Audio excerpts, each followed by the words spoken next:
Hello friends, welcome to my YouTube channel. Exercise 13.1 से question number 2 करेंगे। A mixture of paint is prepared by mixing 1 part of red pigments with 8 parts of base. एक paint का mixture बनाया जा रहा है। जैसे कि घर पे पेंट होता है तो उसके अंदर हम कुछ पानी डालते हैं और पानी के अंदर फिर हम कलर डालते हैं। तो जो जैसे कि वाटर है ये, तो इसको हम बेस बोलेंगे। और इसके अंदर जो हम कलर डालते हैं वो कोई पिगमेंट होता है, जैसे कि ट्यूब आती है ना बाजार में, तो इसके अंदर से हम इसमें फिर कलर डालते हैं। तो यहाँ पे क्या हो रहा है, इनके बीच में जो रिलेशन है ना, जो रेशियो है वो ये है कि बेस के तो हैं 8 पार्ट्स और जो हम ये ट्यूब डाल रहे हैं कलर का, जो इसमें पिगमेंट डाल रहे हैं वो है 1 part. In the following table find the parts of base that need to be added. तो टेबल के अंदर आपको पार्ट्स ऑफ बेस बताने जो चाहिए।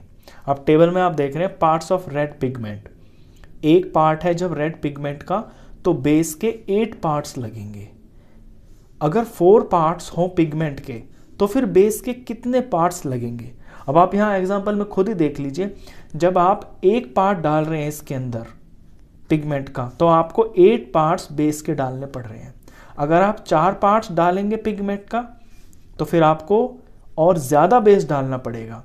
तो यानी ये डायरेक्ट रिलेशन जा रहा है, पिगमेंट ज़्यादा होंगे तो बेस ज़्यादा होगा। तो ये डायरेक्ट का क्वेश्चन है। पहले हम यही लिखेंगे, इट इज डायरेक्ट प्रोपोर्शनल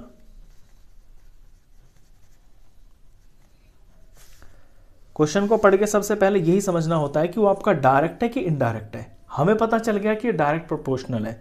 अब इसकी वैल्यू निकालेंगे कि 4 पार्ट्स के लिए, रेड पिगमेंट्स के लिए हमें कितने पार्ट्स ऑफ बेस चाहिए। तो डायरेक्ट प्रोपोर्शनल में क्या होता है, जो आपकी एक्स वाई होते हैं ना, मान लीजिए ये वैल्यू और ये वाली, ये जो दो वैल्यूज होती हैं इनके बीच का जो रेशियो है वो थ्रू आउट सेम रहता है। अगर मैं इसे x1 y1 मानता हूँ और इसे x2 y2 मानता हूँ, ऐसे फर्दर इसे x3 y3 मानता हूँ, तो इनका रेशियो सेम रहता है डायरेक्ट प्रोपोर्शनल के अंदर। अब इसी चीज का यूज करके हम ये जो अननोन वैल्यूज है ना, जो यहाँ पे फिल इन द ब्लैंक्स दिए हुए हैं, ये हम पता कर सकते हैं। तो जब रेशियो सेम रहती है तो देयरफॉर 1/8 ये बराबर होगा 4/, यहाँ पे मैं कुछ x मान लेता हूँ, 4 के नीचे वाली वैल्यू को ये मैंने x मान लिया। अब इसे क्रॉस मल्टीप्लाई करते ही x की वैल्यू आ जाएगी, x1 जार x और 8 4 जार 32। तो यहां पे जो भरा जाएगा 4 के लिए ये वैल्यू आएगी 32। इसी तरह से 7 के लिए निकाल लेंगे। अब रेशियो सेम रहेगी, सबकी रेशियो सेम रहती है, तो 1/8 बराबर रहेगा 7/, इसको मैं y मान लेता हूं, 7 के नीचे वाली चीज को, तो y1 जार y और 7 8 जार 56। तो यहाँ की वैल्यू जो है 56 आएगी। अगर 7 पार्ट्स में रेड पिगमेंट डालता हूं तो फिर 7 8 जार 56 पार्ट्स मुझे बेस के डालने पड़ेंगे, जिसके अंदर वो पिगमेंट मिलाया जाता है।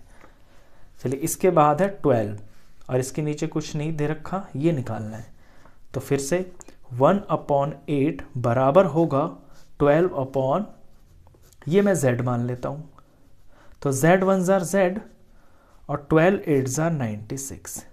तो इसमें 96 पार्ट्स चाहिए आपको बेस के। चौथा है 20 और नीचे ये फिल इन द ब्लैंक्स। तो ये निकालने के लिए रेशियो मेरी बराबर ही रहेगी, तो मैं 1/8 को बराबर ले सकता हूं 20/, यहां कुछ नहीं है ना, इसे मैं a मान लेता हूं। तो a1 जार a और 28 जार 160।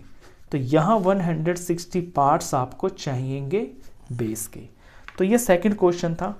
किसी भी क्वेश्चन को करने के लिए सबसे पहले देखिए, आपको ये समझना होता है कि इसमें आपका डायरेक्ट प्रोपोर्शनल है या फिर इनवर्स प्रोपोर्शन है।